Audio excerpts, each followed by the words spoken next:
Welcome back to Sound 101. I'm Andrew from D Microphones. Have you ever had an issue where you're on a Zoom call and everyone seems to be just fighting with each other because no one can quite hear each other? We're going to clear all that up for you guys today about how to get much better audio on your next conference call.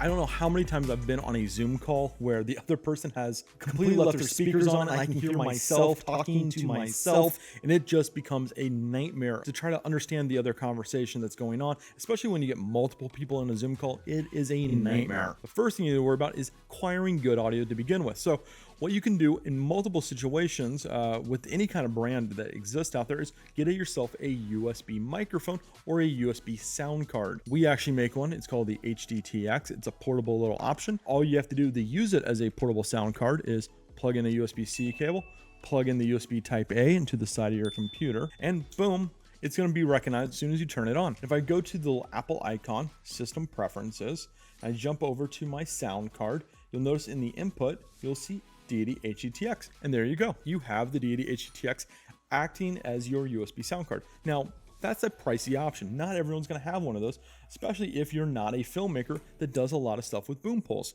A cheaper option for you would be something like the VLAV. It's a little lavalier microphone. By placing it really close to the subject's mouth, me in this particular case, for the Zoom call, I'm going to get crystal clear audio of just me. And all you have to do is take this little plug and plug it in to your headphone jack. And if I get a green little light like I do right there, I know it's working. If I go into the Apple icon and I check my system preferences, I go over again to the sound tab, and I check input, you'll notice it now says external microphone. That means it's actually using the VLAV for my audio. So that's tip number one. Get yourself a good microphone to start with. If you're using a microphone that's on your laptop, one, it's like 2, maybe 3 feet away from you. Second, that's where the fans are. That's where the speaker is. You're actually going to be causing a lot more problems for yourself than actually trying to help by just using the default, right? Like the default's never the perfect situation. It's like the basic situation, and we want good audio.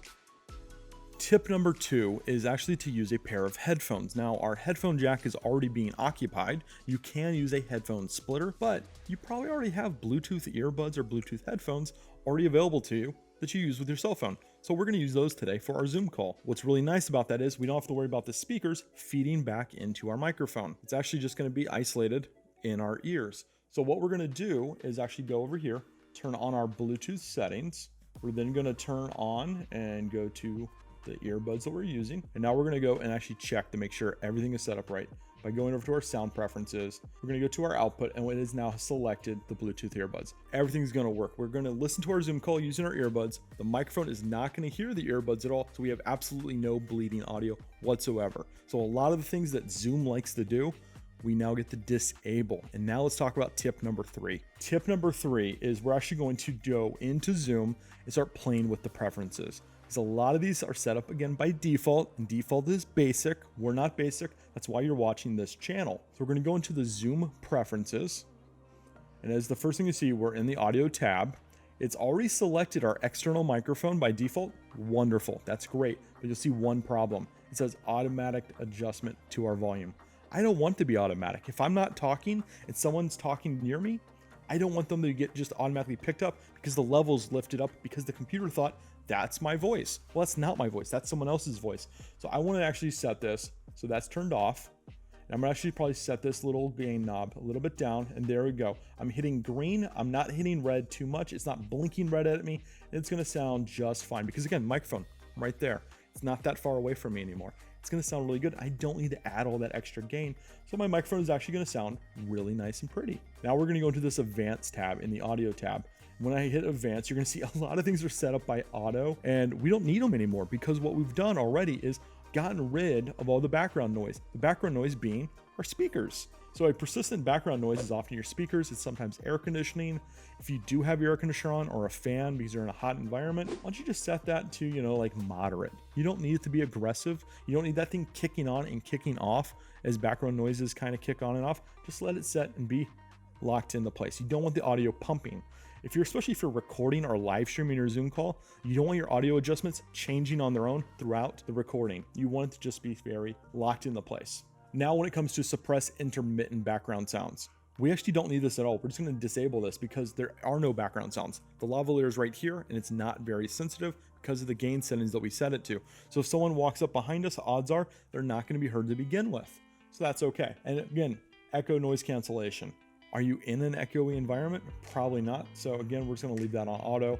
Really, it doesn't give us the option to go anything more than this, but as you can see, aggressive will cancel out all the background kind of stuff.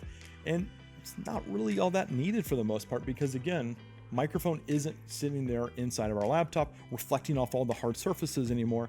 It's sitting up on our chest, on fabric, away from all the hard surfaces, much closer to our voice, where any kind of echo that may be coming off of our screen is much further away when it comes to inverse square law than the lavalier sitting on our chest. So we're now getting really good pristine audio. And that's really it. I mean, at the end of the day, that's all we need to do in order to get good audio on your next Zoom call. With those 3 tips, your next Zoom call is going to sound amazing. Well, that is our video. If you like this one, hit that subscribe button. We really could use your support. If you really like this kind of content, hit that bell for notifications so you can find out when we post videos every single time on this channel. If you've got ideas for us in the future that you want videos to be made about, drop them down in that comment section below. If you've got questions about Zoom calls, also drop those down in that comment section below and hopefully we can help you. I'm Andrew from DD Microphones. Thank you for watching.